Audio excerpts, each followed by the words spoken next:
Hello friends, আসসালামু আলাইকুম। সবাই কেমন আছেন? আশা করি সবাই অনেক ভালো আছেন। তো আজকে আসলাম ক্যাফে আড্ডা, বাগাছড়া বাজার। আমি আর রানা ভাই আছি আজকে সাথে। তো এখানে আসলাম পিৎজা খেতে। অনেকদিন পরে রেস্টুরেন্টে আসলাম। অর্ডার দিয়েছেন ভাই? রানা ভাইয়ের সাথে পিৎজা অর্ডার পিৎজা দিছি। পিৎজা ফ্রেঞ্চ ফ্রাই আর সাথে পিৎজা আসছে, একটু পরে আসবে। বাগাছড়া ক্যাফে আড্ডা।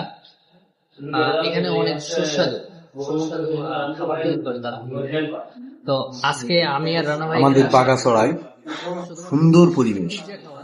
এই যে cafe Adda, Bagachhara high school supermarket, দ্বিতীয় তলায়। আসবেন সবাই Bagachhara cafe Adda, high school supermarket. সবাই Bagachhara cafe Adda, high school supermarket, দ্বিতীয় তলায়। সবাই তো আমাদের এই যে পিৎজাটা চলে আসছে অলরেডি। এটা একটা 7 ইঞ্চি পিৎজা অর্ডার দিয়েছিলাম আমরা। তার দামটা নিচ্ছে 350 টাকা। সাথে 2টা কোল্ড ড্রিঙ্কস আছে, প্লাস ফ্রেঞ্চ ফ্রাই আছে। আসলে তাদের এখানে যে খাবারটা তৈরি করে আসলে অনেক যত্ন সহকারে তৈরি করে। আসবেন সবাই ক্যাফে আড্ডা, বাগাছড়া বাজার, হাই স্কুল সুপার মার্কেট, দ্বিতীয় তলায়। সবাই ভালো থাকবেন, সুস্থ থাকবেন।